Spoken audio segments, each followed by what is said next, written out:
All right. Well, Dean is preparing for our art event on Sunday. He's doing the final touches on his Mount Vernon, Washington monument.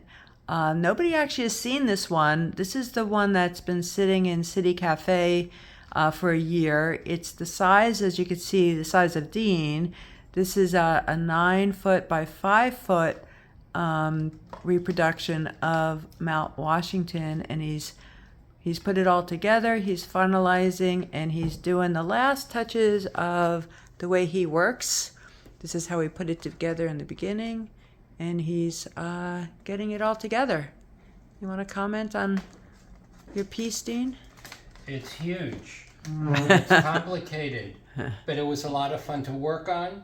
And now putting it back, I'm just putting some reparative touches, and hopefully one of you will enjoy it so much that you'll put it in your home.